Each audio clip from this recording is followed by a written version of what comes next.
Well, Doug Ford, of course, now at the helm of the Ontario PC party, and with an election just a few months away, what does he have to do to get voters on board? Let's bring in branding expert Tony Chapman, who joins me now with more.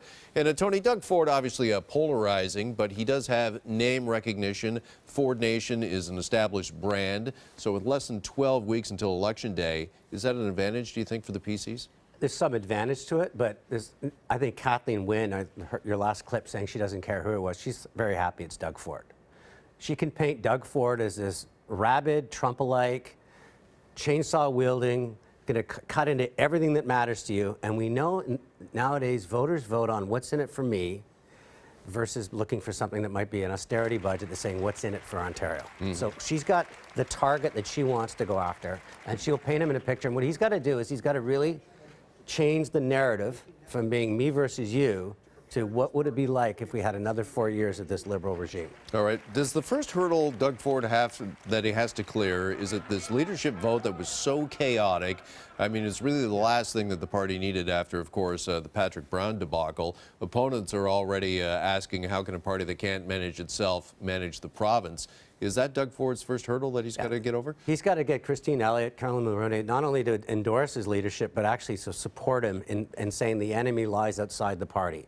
And they have to look very cohesive as a group. Right now, it looks like it's rudderless, it's chaotic, it's divisive, and that's not what you want leading your province.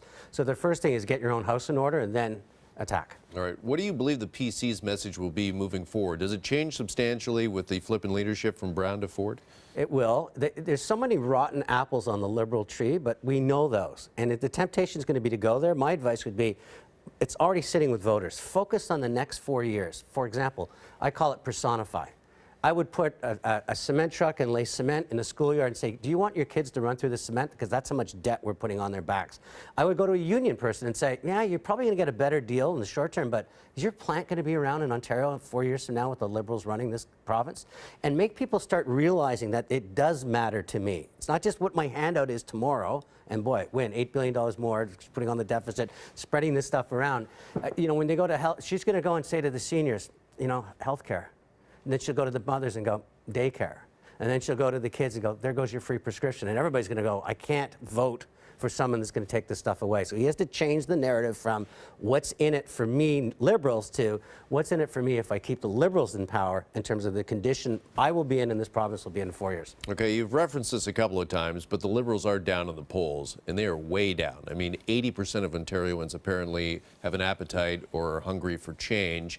And now that the race is set, do you expect Kathleen Wynne and her messaging to change at all? I know, as you mentioned, and we just played that clip, she didn't care who the leader was, but is there some vulnerabilities there that you can go after Ford? She did it today. She just put, first thing, 1.2, there'll be billions of dollars of cuts coming to the public service.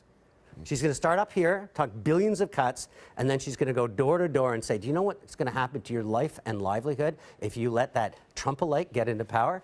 Do not underestimate Kathleen Wynne. She is one of the most savvy competitors when it comes to winning elections. And don't buy the polls, by the way, the polls that thought Justin Trudeau was a distant third weeks before the election. Focus on the time I put my X on the ballot. You're going to say, what's in it for me? And she's a master at playing in terms of filling your individual trust. You don't care about your kids. For some reason, we don't care about $311 billion of debt. We don't care about $12 billion in interest. I would drag a pallet behind a tow truck saying, this is $12 billion. Jeff, what would you spend it on? Because that's what we're spending it on interest right now. What, do you think it could do better in the hospitals or schools? He has to make people realize the pain that this province is going to feel if we continue to have the kind of management we have right now. Okay, and what do you think about the NDP, Tony? Some believe that Andrea Horwath might have the most to lose here, but if Wynne is as unpopular as the polls suggest, and Ford is as polarizing as people think, could that work maybe to her advantage? Without question. She's going to do a lot better than people imagine because of the Doug Ford factor. I'm not going to vote for Wynne. I'm not going to have a guy like Doug Ford.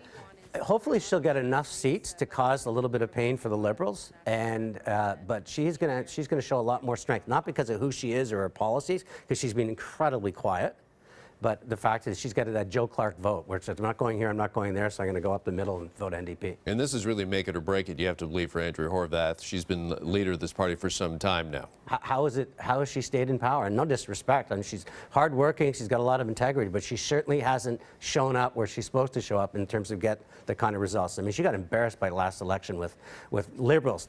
People said, there's no way Wynn's going to win that last election. She showed up in a majority because she took all the NDP votes. All right, well, they're off and running, and we'll see whether or not the general election can live up to the excitement and drama of the leadership election of the PCs. Tony Chapman, good to see you as always, sir. Thanks for having me.